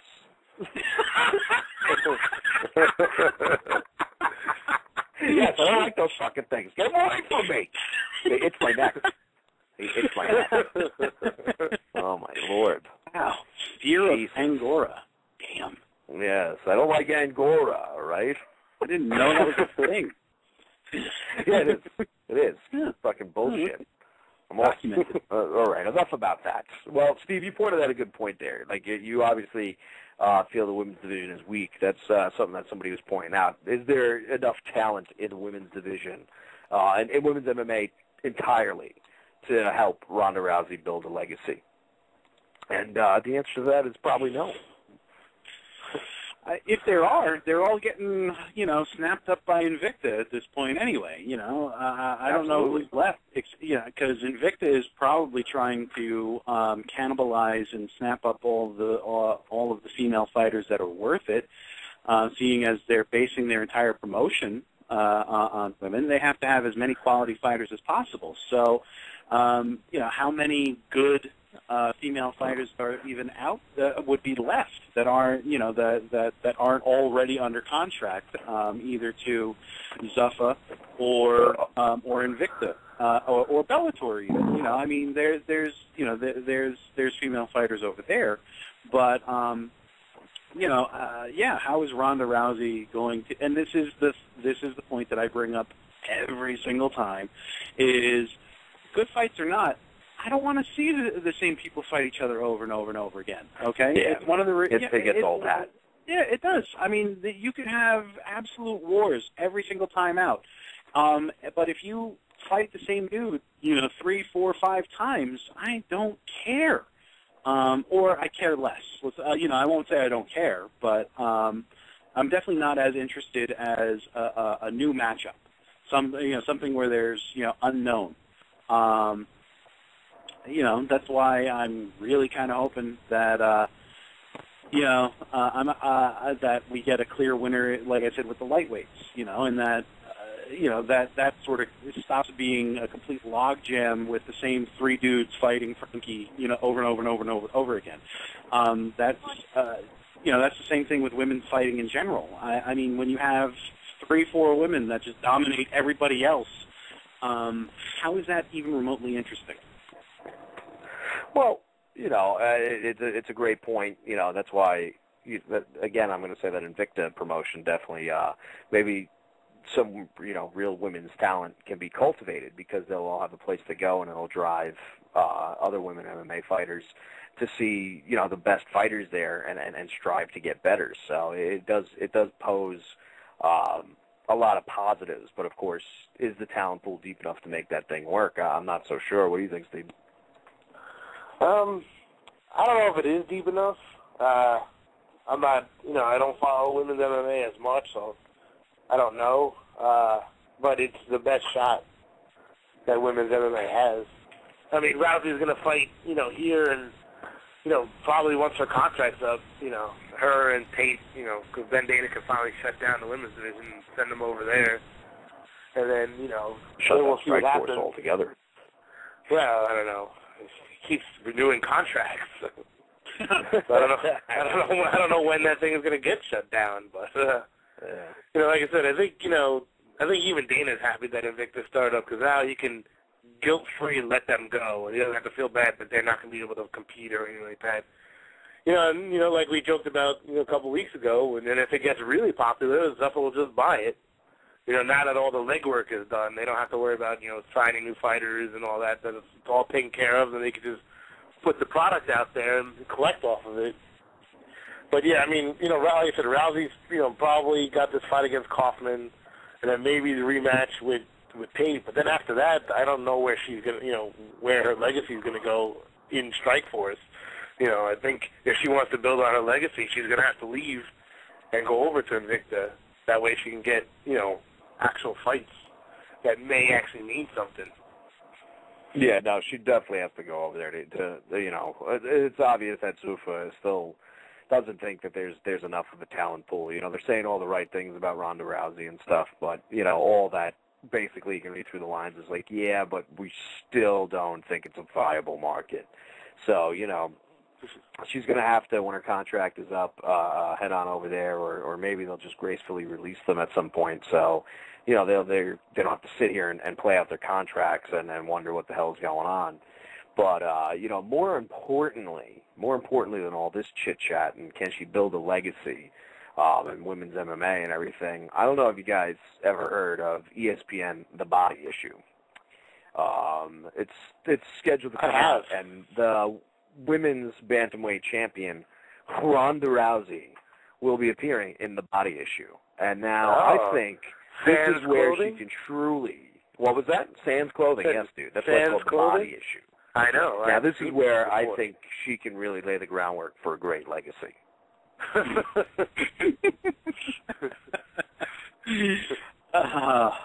Of course you do. Of course. I have no response to that. I mean, obviously she, she did a real good job of selling her fight with Tate based on the, hey, who doesn't want to see two hot chicks roll around, right? Right? Am I right? It's true. That was basically her. That's true. Aside from talking a bunch of shit, that was her major point to be made in trying to sell the fight. So, okay, great. We're going to get to see.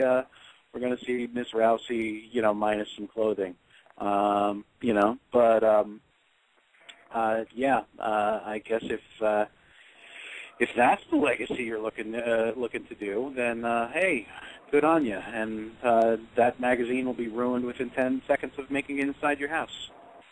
Stop it! I'm not getting a magazine, Billy. The pictures will be online. I'm going to give ESPN like fucking $6.95 for a magazine. That's ridiculous. Not happening. Yeah, thank you. But I will be checking those pictures out. I guarantee they're going to be tremendous. Past issues did include, Gina Carano. Yes. And so I don't sound like a complete creep. And John Bones Jones, okay? What is fine. That doesn't make you sound like a creep at all. No, yeah, but Gina Carano is mostly covering up in her body issue I know. picture. Yeah. So, you know, Disappointing. Which they well, yeah, if they didn't cover up, I guess it would just be Playboy. So, you know, might as Well, I don't know if you know this either, but Cyborg Santos did appear in one of the body issues as well, and I vomited. So I would have to scrub my eyes with bleach if I had seen that. So that's terrible. Did you see her dick? Did you see her dick? I did, actually. It was massive. It was ridiculous. I couldn't believe it. I actually didn't see it, but she was hiding behind a heavy bag, and I could have sworn I saw something peeking out the bottom from the heavy bag, right where maybe somebody's cock would be. You know, it was all flat and stuff. Not that I got a big one. I don't know how they hang, you know, but I would assume if I did, they would sort of go in that direction, you know. But, by the way, the steroids really fucked that chick up. There's a very old picture of her when she, I guess, first started fighting. And believe me, I'm not going to go crazy and say she was a real good-looking chick. But she was actually a little bit more feminine-looking, and you could be like, all right, she's not a terrible-looking girl. So all that horse meat she was eating and the steroids she was taking really kind of did a number on her. If I had the link to the pic, I'd throw it up, but I forgot to save it. Hey, look at what it does to dudes who take it for a long time. You know, all the baseball players who are beanpoles, and then all of a sudden they get roid head, where all of a sudden Barry Bonds always looks like that. Oh yeah, sure he did. Barry Bonds' hat size only increased by 6 between the time that he started his career and the time he ended it. So. You see how much he fucked up Sammy Sosa? I mean, obviously, we all thought he was a dark Dominican dude. He's a white guy now. So obviously the steroids really screwed him up. Oh, man. That's the truth, people. Look up pictures of Sammy Sosa. I'm not even fucking joking around. Look it up. Yeah. So apparently, among other things, aside from making your testes shrink, and also making you have low testosterone when you hit, middle age, it apparently turns you from a Dominican dude to a white guy. So yeah, white take guy. that for what you will. With blue eyes, because I doubt those are contacts he's wearing.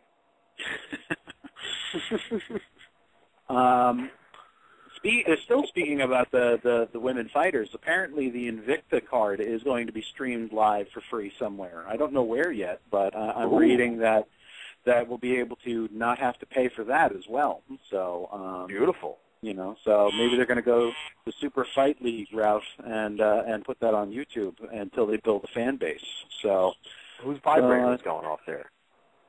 It wasn't mine, sir. Mine is firmly in my bung.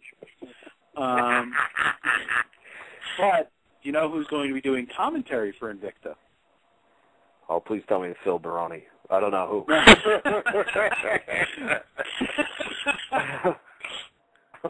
So you got this one broad hitting this other broad.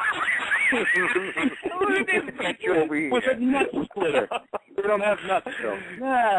No, they're more flexible than the dudes because they don't have nuts. They don't have nuts, so they're more flexible. Did I tell you I'm from New York? Baroni. Yeah. No, super creep cancer patient, Mauro Ranallo, is going to be doing commentary for Invicta. Well, obviously he sees the writing on the wall. He's running over there because he definitely for some reason his shit definitely worked in Pride, and I still kind of get a kick out of him because he's such a cornball. But obviously he knows Strike Force is going down, so he's running. Well, he's probably not completely abandoning ship. You'll probably still hear him on Strike Force. It's just that he's already lining up his next gig, so he's going to be doing both. I think. They don't have the full commentary staff set yet, but apparently Mauro is going to be doing the play-by-play. So we're going to be hearing all sorts of cliches and, whatnot from that bald fuck during that live stream, too. So. Come on, dude. Come on. You don't get a kick out of how terrible his cliches are? No, not at all.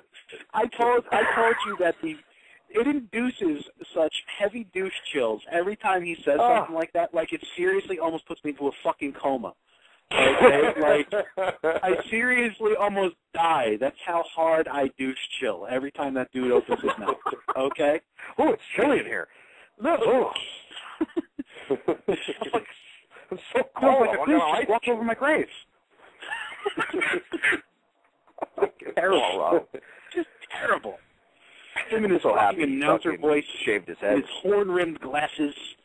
Oh, so good. So great. God. His style, his grace.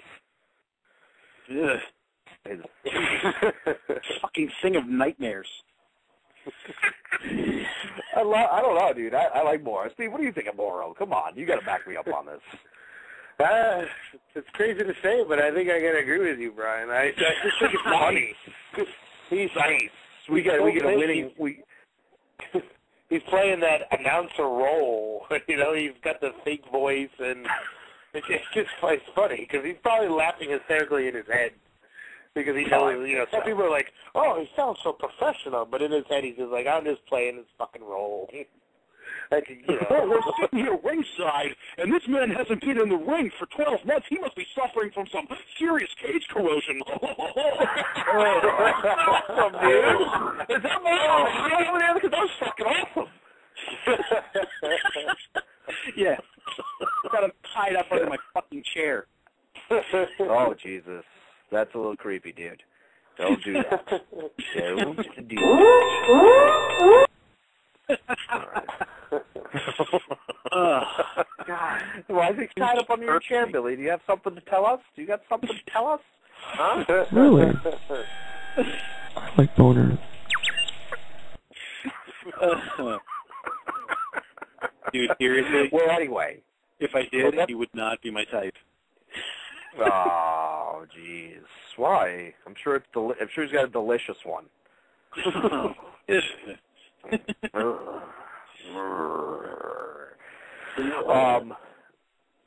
Well, you know, we again sort of got off the topic. Did you guys see that women's fight? I think it took place just this past weekend. It was the Cage Warriors. It was in Dubois, and it pitted Sheila Gaff against Jennifer Maya. And as they're going out for the touch gloves, Sheila Gaff just starts swinging. And fucking, you know, it was pretty, I don't know, it's kind of close, but it looked like to me, because they only give you the one angle, I just put the video in the chat room, they only give you the one angle, it looked to me like fucking Sheila Gaff was pretending like, yeah, I'm extending this hand, and then walloped her right inside of the fucking dome. Take a look at the video, Steve, if you ain't seen it, because I have you know, it's only 35 seconds long, dude. So yeah, so you can click on over that. But Billy, you've seen that, right? What did you think? Did you think she was she was trying to trick her there, like, yeah, I'm going to shake your hand, or do you just think like the other girl should have really been waiting to see if this girl was going to come out and punch her? Look, man, first rule of MMA is you have to protect yourself at all times. Okay? Sure. Am I going to say that it wasn't kind of dirty and it wasn't kind of a dick move? No, it totally was. All right. Again, like you said, you don't get the right angle to see if she was performing some sort of subterfuge. Subterfuge. So you can't really tell if she was extending her hand to sort of, to get the sucker punch in. But the fact of the matter is, they were given instructions in the middle of the ring. They were told to touch up. They touched up in the middle of the ring. At that point, it's only a courtesy to touch gloves again. Okay. Now, most people will wave you off, before you come to the middle of the ring. As a courtesy. To let you know, no, I don't want to touch gloves. Okay, so that's dick move part one. Maybe she's extending her hands a little bit to make it look like, maybe we'll touch gloves. Okay, dick move two. But bottom line is this.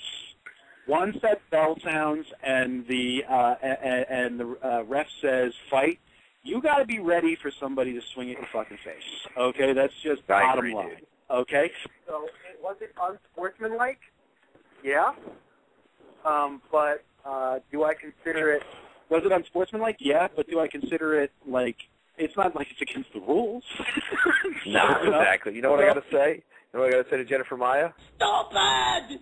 You're so stupid! I don't even think it was unsportsmanlike. I just watched it. Because unsportsmanlike, you get like an unsportsmanlike, penalty in the NFL and shit when you do something illegal. Like you said, it's not illegal. It's, it's a gentleman's agreement normally, but it's not illegal. So you can't even, I wouldn't even call it unsportsmanlike. So it's just, it's not common. Most people either, like you said, shake off the hand or, just say they're not going to do it beforehand. But, I don't think I think it was smart. She probably walked out of that ring, again, tapping the forehead. That's right. That's right. Good villain role. And I do have to agree with you. Like, of course, it wasn't an illegal punch, but I'm going to tell you something. It is unsportsmanlike because when I'm playing UFC Undisputed, okay, when there's a fighter lined up across from him from the other side and he extends his hand, I just throw a fucking right cross right into his jaw. And sometimes it might knock them out, but they fucking get pissed. Like the computer actually gets pissed because all of a sudden they come at you like a freight train, and it's hysterical because it's like just like in real life, if you don't knock the person out, they're going to be furious and want to kill you after that. Oh, sure, and, going forward in any of her fights now, people are going to fucking, probably some of these other fighters think she's I can't say a dick, I guess, probably think she's a bitch or a cunt. Yeah. So they're not going to respect her. They're going to come after her now just because, she looks like the bad guy, and so she's, like again, it's not probably the proper thing to do, and it might have future repercussions by other fighters wanting to lay her out now just because of how bad she looked doing it. So it probably wasn't a smart move, but I mean honestly, I have no problem with it. No, who was it? Hey, go on, Billy. Who was it in the UFC that right as they were touching gloves, punched the dude that he's fighting and then got knocked the fuck out for his troubles? Do you remember who that was? I can't remember. I can't remember. Steve, do you remember? No. I can't remember. I remember it, but I don't remember it. I'm going to have to look you remember that one of Donald Cerrone's last WEC fights, I can't remember the guy he was fighting. Yeah. I can't remember the fucking guy's name, but that dude did it to him, and Donald ended up choking him out like in the third round. But that's why you always got to be ready because you know what? If Cerrone wasn't ready for action, there's a good chance that dude was going to knock him out. Because if I remember correctly, that dude had heavy hands, and Cerrone could have gotten knocked out early. Yeah. Yeah. I remember that fight. That's just it, though. In fighting, no matter what it is, karate tournaments, boxing, whatever, the bell sounds, ref says go, you got to be ready to defend yourself. And if you're not, you're just stupid. We gotta go bell to bell. If you don't hear no bell, you got to keep going. Yeah. Sometimes you do that and you look like the bad guy. Ask Floyd Mayweather. Well, yeah, that was another instance. Floyd didn't do anything wrong in that exchange. And, of course, because he's Floyd Mayweather, a person that people love to hate, it was like, oh, what a scumbag, what a fucking jerk-off that he did that. He didn't do anything wrong, Yeah. The refs got back up and shook the gloves off.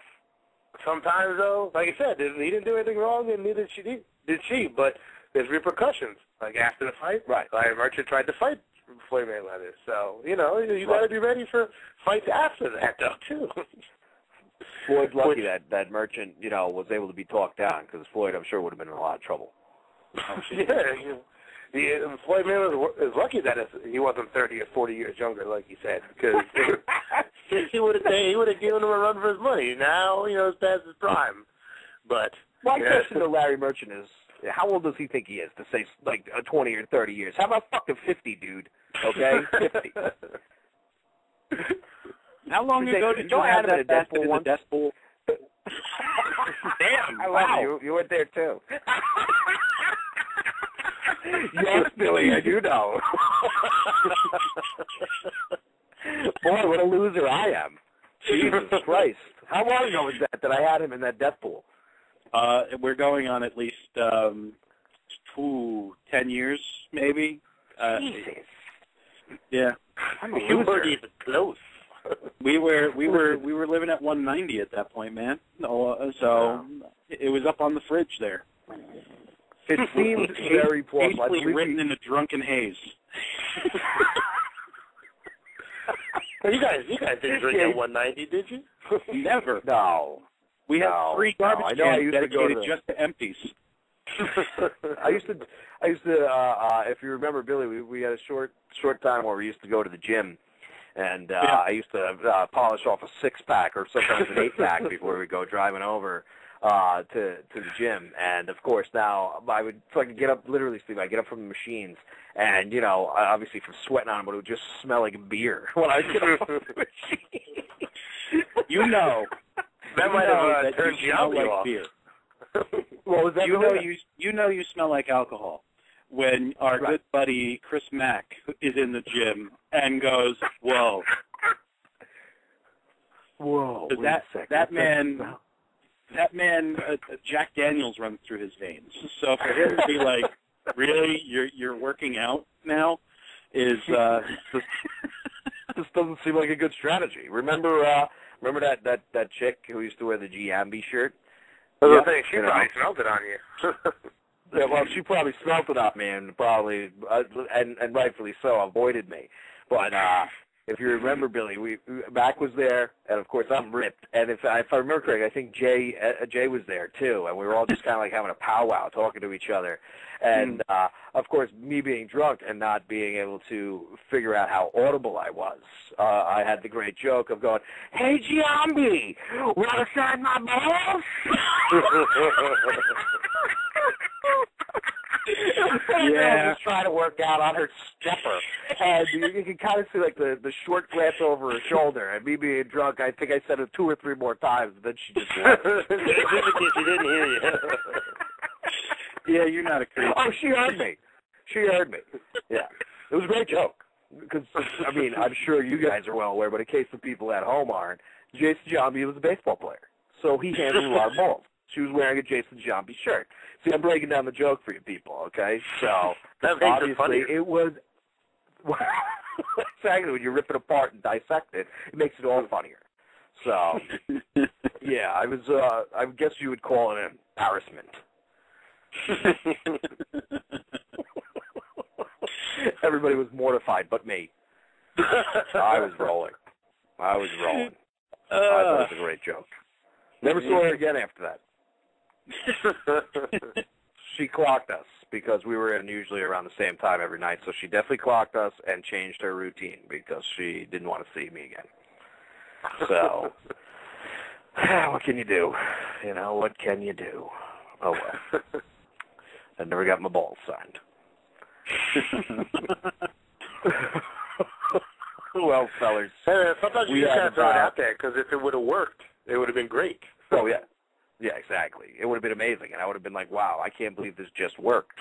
This has opened up a whole new experience to me. And then I would just fucking be getting shot down by chicks right and left as I'm throwing out some sort of ball signing material all the time.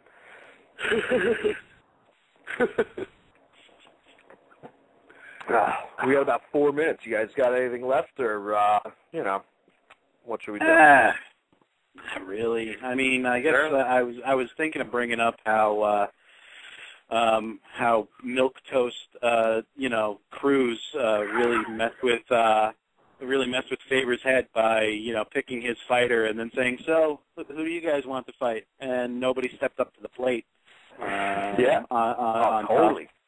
So that was actually, that's fantastic, Billy. You're right. He totally dicked him. Yeah, because right there, that's just a complete. If I was Faber, I hate my entire fucking team for not manning up, and it's just a complete confidence shatterer for everybody else because nobody thought they could step up and fight with this dude. Nobody said, "Yeah, sure, coach, put me in. I'm good." Yeah. So the stunned silence by those guys really kind of was like, "What the fuck, man? How do you not just say I can do this?" You get more respect if you go out there and say, "Yep, come on, put me in." Even if you get your ass beat, at least somebody stepped up and the mental game wasn't allowed to be played. Instead, everybody sat there and was sheepish and was sort of like, "Oh no, coach," I don't know. You know, until Dana stepped in and said, "Come on, pick a fucking guy." Yeah. Well, the thing is, though, is like you said, even if the guy would have lost, you know how Dana loves that shit. Dudes who would just step up and fight, and they fucking let me fight. He would have been like, all right, the dude lost, but he's definitely gonna get a shot with me now. You know? Yeah, it would have made it. I don't know if they're doing the wild cards anymore, but you know, he used to love that shit. The wild card guys. No, basically all these everybody who loses has to basically pray for somebody to get hurt in order to get another chance because they're not doing the wild card anymore. And that's the thing too. Is you know Dana loves a gamer. You know, so even if you know he basically just saw 7 guys who, in his mind, don't want to fight. So you know, it's I don't know, man. I mean, we all make fun of Dominic Cruz for having no personality, but apparently, just because he doesn't have a personality doesn't mean he doesn't know how to play head games. Because there, he's now in Faber's head. He's in that entire fucking team's head. You know, so you know, good on him. Now I'm more interested to see what he does. You know, instead of watching Hi Mom. You know, so Hi Mom. Yeah. Well. I think I'm going to take this one on home, boyos. All right. Any last words?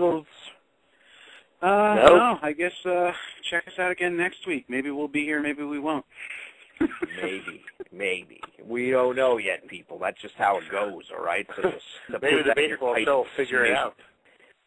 Yeah, the MMA baseball show will be back next week. Just, you know, we don't know when that'll ever happen. All we right. might talk about video games. We might talk about wrestling. Who knows?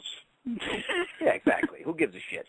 Everybody, remember to check out Ruto Experts. Check out thexlog.com. Check my Twitter out at Cauliflower 4 Check out Billy's at BillBrown1 at Twitter, Billy. That's it. I don't do anything, but that's it. Captain Solo 07 at Twitter, and that's really it. This is the Butcher Block, and of course, check me out on Mondays as well. Where's my shit? Here it is.